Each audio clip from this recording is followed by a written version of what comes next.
जय माँ, हर हर महादेव। अपने सभी गुरु परंपरा को प्रणाम करती हूँ और भगवान शिव को प्रणाम करती हूँ और तंत्र विद्या की जो गुरु श्री माता उनको प्रणाम करती हूँ। तंत्र में जो पंचमकार हैं, मध्य, मास, मीन इत्यादि, उसके ऊपर मैं चर्चा कर रही हूँ।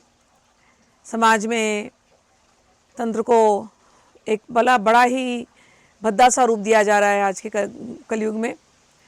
तो उसके अंदर ये पंचमकारों को ऐसे फ्रीली छूट है ऐसा मान करके लोग देखती हूँ कि इंस्टाग्राम पे रील्स डालते हैं और यूट्यूब पर भी ऐसे लोग हैं जो बिल्कुल तंत्र की गहराइयों में घुसे नहीं, न कभी गुरुचरण में बैठ करके उन्होंने कुछ सीखा है।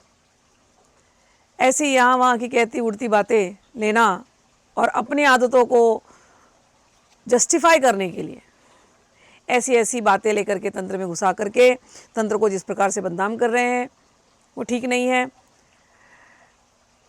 तंत्र में जरूर पंचमकार की बात हुई है, लेकिन ये पंचमकार क्या है, इसकी सीरीज़ मैंने बनानी शुरू की है। पहले तो पंचमकार जो आंतरिक जो पंचमकार होता है वो क्या है, उसके ऊपर भी मैंने बात की। उसके बाद अब मैं कुलार्णव तंत्र से मध्य क्या है इस पर बात कर रही हूँ। आगे के वीडियोस में और भी बाकी मकारों पर भी बात करूँगी। मैंने भगवान शिव ने,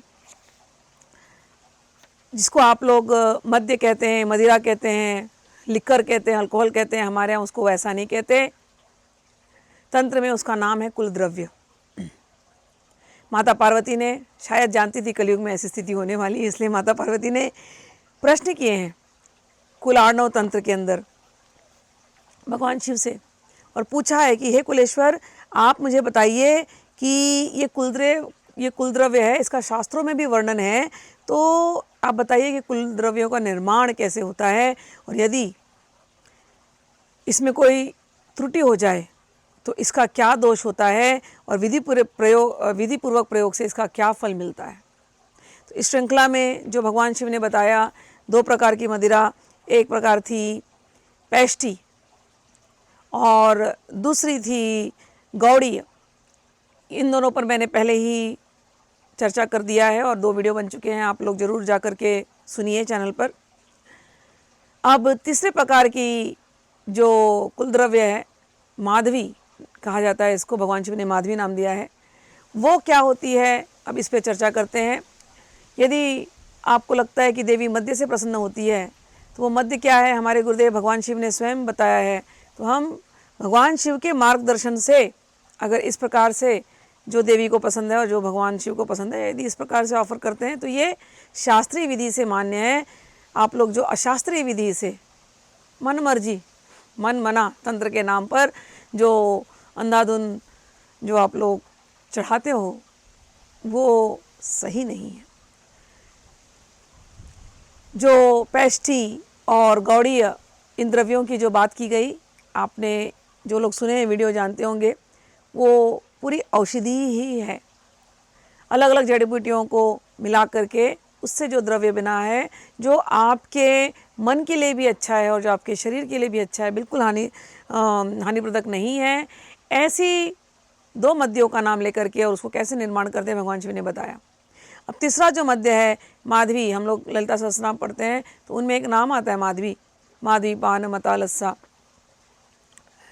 कि माधवी का पान करके माँ मनमत्त हैं और बड़ी अलसियाई हुई सी हैं, तो माधवी पान मता लस्सा ऐसे करके उनका नाम आता है। तो वो माधवी क्या है, उसके बनाने की क्या प्रक्रिया है, अब हम लोग उसका श्रवण करते हैं। भगवान कहते हैं,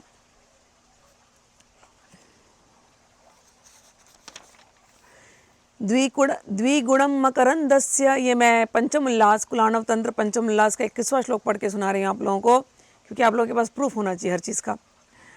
द्विगुणम मकरंदस्य वारी संयोजयेद घटे द्वादशाहेन पाकाः स्याच्छाशेन मन्यत पुरोक्तवत एषा माधवी समुद्दिष्टा देवता प्रीतिकारिणी। कहते हैं इसके अतिरिक्त एक बहुत उत्तम द्रव्य है जिसे माधवी कहते हैं, और ये माधवी द्रव्य सभी दिव्य शक्तियों को प्रीति प्रदान करने में सक्षम है। तो जितनी देवियां हैं, कई बार लोग कहते हैं अरे योगिनियों को चढ़ाना है, उनको चाहिए। मुझे एक बात बताइए, संसार में इतने लोग पीते हैं, क्या सारे पीने वालों के अंदर दिव्य शक्तियाँ आ गई? मुझे तो नहीं दिखता भैया। जितना पीते हैं उतना ही वो गिरते जाते हैं, ऐसा देखा है मैंने। पीने वालों के अंदर दिव्य शक्तियाँ मैंने जितना जानती हूँ, जितना देखा उतना तो नहीं देखा। यहाँ पर दिव्य शक्तियों की बात हो रही है, तो कई बार लोग कहते हैं अरे भैरवियों को चढ़ाना है। उनको भी जिस जिस जिस द्रव्य की बात हो रही है वो है माधवी। अब कह रहे हैं कि वो कैसे बनती है, तो भगवान शिव कहते हैं अरे बड़ी सरल विधि है। क्या विधि है? कह रहे हैं एक घड़े में जितनी शहद डाली जाती है उसके द्विगुना मात्रा में उतना ही जल डाल दो। घड़े में शहद, एक गिलास समझो आपने शहद डाली तो 2 गिलास जल डाल दो, और इसकी पाक क्रिया 12 दिनों में पूरी होती है। शेष वे सभी पदार्थ जो गौड़ी में पड़ते हैं वे सभी इसमें भी डाले जाते हैं, केवल इसमें गुड़ नहीं पड़ता। अब जिन्होंने पहले वीडियो नहीं सुनी हो कि गौड़ी कैसे बनता है, तो मैं केवल आप लोगों को संक्षेप में बता देती हूँ कि उसके अंदर गौड़ी जो कुल द्रव्य था जो चढ़ाते हैं देवी को, उसमें श्वेत कर्पूर, जामुन की छाल, धातुकी के फूल और हर्रे और आंवला और बृहति नामक औषधियाँ डाली जाती हैं। फिर त्रिकटु डाला जाता है और फिर उसमें गुड़ डाला जाता है। और इतनी प्रक्रिया, ये जो पूरी प्रक्रिया ये चलती है, दिन में 3 संध्या में इसको 108 बार फेंटना पड़ता है। फिर 12 दिनों तक ऐसा करने के बाद फिर ये कुल द्रव्य तैयार होता है। वही गौड़ी मद्रा के गौड़ी जो कुल द्रव्य है वो सारे जो ये जो भी औषधियाँ मैंने नाम लिया, ये औषधि डालना है माधवी के अंदर, केवल गुड़ नहीं डालना है। और क्या होगा इसके अंदर? शहद होता है। तो शहद, पानी और गौड़ी के जितने अभी मैंने आपको औषधि बताई है, ये आयुर्वेद, वो सारा डालना है। और उसके बाद फिर 12 दिनों में ये पक जाता है। उसके बाद 13वें दिनों में इसका भगवान को ऑफर करके सेवन कर सकते हैं। ये भी क्या हुई? औषधि। तो ऐसे ये तीनों की बात कुलांडव तंत्र में की गई है। और कहते हैं उसके और भी विकल्प प्रस्तुत कर रहे हैं। कोई सोचा अरे बड़ा कठिन प्रक्रिया है, तो कोई और विकल्प है क्या? तो कहते हैं हाँ, माधवी का और एक विकल्प है। क्या है? 22वें श्लोक में और 23वें श्लोक में कह रहे हैं, एका शुंठी द्विवहनिश्च मरीच त्रितयम तथा धातकी चतुष्कम स्यात् पंचपुष्पाणि षण्मधु अशीत गुण सम्मिश्रम शेष मन्येत पुरोक्तवक्त इदम मनोहरम द्रव्यम योगिनी पानमुत्तमम। कह रहे हैं कि एक भाग में सौंठ, एक भाग में वहनी द्रव्य, तीसरे भाग में मिर्ची, जैसे घी, ठीक है ना, घी, मिर्ची, सौंठ। मिर्ची में मतलब काली मिर्च, हम लोग वो लाल वाली मिर्च नहीं, काली मिर्च जो हेल्थ के लिए अच्छी होती है। दाल के छौंक देते हैं ना, जैसे हम लोग, तो काली मिर्च का देंगे तो ज़्यादा अच्छा है। हरी मिर्च और लाल मिर्च का छौंक वो तकलीफ देगा आपको, किडनी पर जाकर के वो असर करता है। काली मिर्च बहुत अच्छा होता है। तो सौंठ और उसमें थोड़ा घी और उसके अंदर जाकर के काली मिर्च, धातुकी, चौथा भाग धातुकी, 5वां भाग मिले जुले फूल और छठा भाग मधु फिर से वही हो गया कि हनी, शहद। इन पदार्थों को परस्पर मिश्रित करते हैं और इसमें 80 प्रस्थ, मतलब प्रस्थ मैंने कहा 400 ग्राम, 80 बार 400 ग्राम इतना इसमें गुड़ पड़ता है। और ये प्रक्रिया पहले की तरह जैसे गौड़ी बनाया गया, जैसे प्रेष्ठी बनाया गया, वैसे ही इस प्रक्रिया को 12 दिन तक चलाते हैं और फिर 12 दिन के बाद ये जा कर के तैयार होता है। अब देखो क्या क्या डाला है इसके अंदर। काली मिर्च, सर्दी होती तो काली मिर्च हम लोग डालते हैं ना, वैसे ही लेते हैं सौंठ और काली मिर्च। तो घी तो वैसे ही अच्छा है, शुद्ध शहद तो वैसे ही अच्छा है हमारे हेल्थ के लिए। ये तो नानी माँ के नुस्खे होते थे हमारे यहाँ कि दादी माँ के नुस्खे। तो वही चीज़ है, उससे लेकर के कुल द्रव्य बनाया गया और ये माँ को ऑफर की जाती है। जो शास्त्रों में जो बताया गया वो ये है। आप लोग जो लेते हैं जो दुकानों से लेकर के जो आपको लगता है कि अरे हाँ ये ऑफ़र कर सकते हैं, वो नहीं है, उसकी बात ही नहीं हुई है यहाँ पर। ये सारे के सारे औषधि हैं जिनकी बात हो रही है। फिर और एक विकल्प कहा शिव जी ने। क्या विकल्प है? कहते हैं, अब सुनिए भी, कितना सुंदर विकल्प दे रहे हैं। 24वां श्लोक, पंचमोल्लास 24वां श्लोक। सार्धेन्दु पलकम दधनो माहिषम प्रस्थमात्रकम मोच्चा पक्वशतंचापि योयम योगोयम मदिरा शुभा। कहते एक दूसरा ऑल्टरनेट दे रहे हैं। यहाँ एक विकल्प की चर्चा कर रहे हैं। 2.5 पल भैंस का दही और 1 प्रस्थ मक्खन। तो भैंस की दही, मक्खन उसमें 400 ग्राम और उसमें 100 मोचा के फल, मोचा होता है केला, 100 केला के फल। इन पदार्थों के मिश्रण से बनने वाली जो द्रव्य होती है वह भी उत्तम कोटि की कुल द्रव्य मानी जाती है। तो देखिए सब फलों से बना हुआ है। और कहते हैं तेम तम मेलित्वा संयोज सांद्रे वंश पुटे पचेत चत्वारिंश अन्या नष्टौ पंके पंकज संभवे। अब कह रहे हैं कि ये जो अभी आपको बताए गए इंग्रेडिएंट्स, भैंस का दही, मक्खन और केला, इनको मिलाकर के इसको क्या करना है, एक मोटे बांस के फोफी में डाल करके बांध कर दें और 48 डेज 48 दिन कमल जड़ों वाले पांक में गाड़ दें।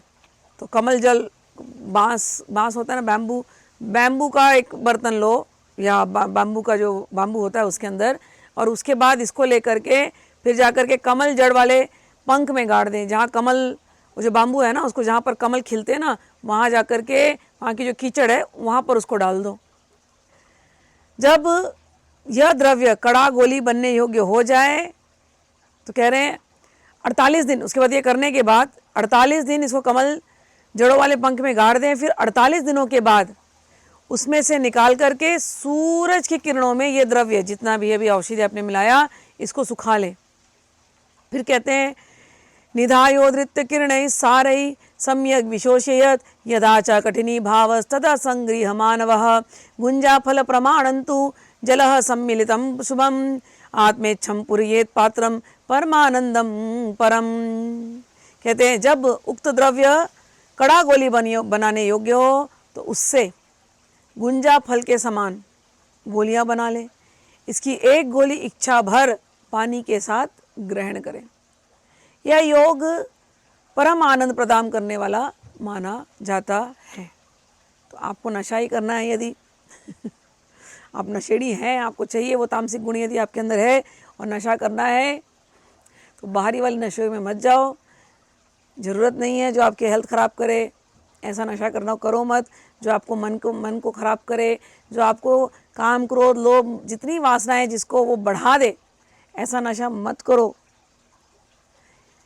मद्य देना ही है, मद्य अर्पित ही करना है अपने गिल्टी फीलिंग को रिलीव करने के लिए। कह रहे हैं भगवान को क्या ऑफर करें, तो मद्य का जो औषध स्वरूप है, जो जिससे सच में आनंद मिलेगा और योग भी होगा, आप योग भ्रष्ट भी नहीं होंगे, ये स्वरूप यहाँ पर बताया गया है। जैसा शिव ने बताया वैसा आप कीजिए तो आप सही हैं, नहीं तो आप बिल्कुल गलत कर रहे हैं। भगवान कहते हैं एतदपि उत्तमं द्रव्यम सर्वदेवं प्रिय एतानि मद हेतुनि मद्यान अन्यानि कार्येत। भगवान शंकर कह रहे हैं हे प्रिय पार्वती, यह बड़ा ही उत्तम द्रव्य माना जाता है, यह समस्त देवताओं का भी प्रिय पेय है। क्या देख लेना क्या द्रव्य बनाने की तरीका है। केला, दही, मक्खन, इसको बांस में डालना है, बांस में डाल करके कमल के अंदर डालना है, कमल के पंख में डालना है, फिर वहाँ से निकालना है, फिर उसको गुड़ डाल करके इस तरीके से गोली बना करके, तो ये देवताओं को देना कह रहे हैं, ये देवताओं को भी प्रिय है। तो जब आप बोलते हो ना भैरवियों को चढ़ा रहे, इसको चढ़ा रहे, क्षेत्रपालों को चढ़ा रहे, भैरव को चढ़ा रहे, नहीं बाबा नहीं, इसकी बात जो आप चढ़ा रहे उसकी बात ही नहीं है कहीं किसी बुक में। फलों के रसों की बात हो रही है, दूध दही मक्खन की बात हो रही है, ठीक है। तो भगवान कह रहे हैं ऊपर जितने भेद कहे गए हैं, पैष्टी, गौड़ी, माधवी और उसके जो विकल्प जितने भी कहे गए हैं ये सभी मदमस्त करने वाले पेय हैं। इससे नशा की संभावना होती है कह रहे हैं, लेकिन कुछ मदिराएं ऐसी भी निर्मित की जाती हैं जिससे नशे की संभावना नहीं होती। उनके निर्माण की विधि जान करके उन्हें बनाना चाहिए।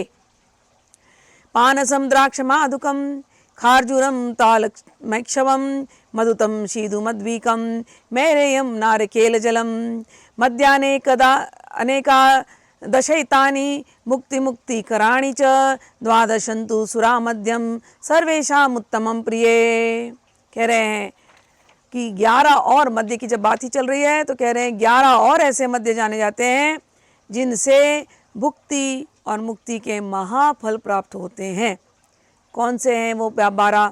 कह रहे हैं पानस कटहल से निर्मित, द्राक्षा अंगूरी से निर्मित, मधुक निर्मित, हम लोग इसको आसव कहते हैं, द्राक्षासव इत्यादि, ठीक है ना। खजूर से बनी चौथी, ताल आसव, इक्षु ईख से बनी हुई, और ईख के रस से निर्मित ऐक्षव, मुलहटी बच आदि से बनी मधुत्थ, माधविक शहद से बनी, और नारियल से बनी मैरे और शिदु। इसके बाद का जो इसको जो ये जो 12 हैं ये सुरा मध्य ये उत्तम होती हैं। तो जिस मध्य की बात हो रही है वो फलों से, और आप लोग जानते हैं सब हमारे आयुर्वेद के ही हैं, तो इन चीज़ों से जो बने हुए मध्य होते हैं इनसे कोई तकलीफ़ नहीं है। ऐसे मध्य आप बना सको यदि तो बनाओ और फिर भगवान को ऑफर करो। तो अभी हम लोग यहीं पर रोकते हैं, आगे मध्य के बारे में और क्या कहते हैं वो हम लोग आगे की वीडियो में श्रवण करते हैं। जय माँ, हर हर महादेव, जय गुरुदेव।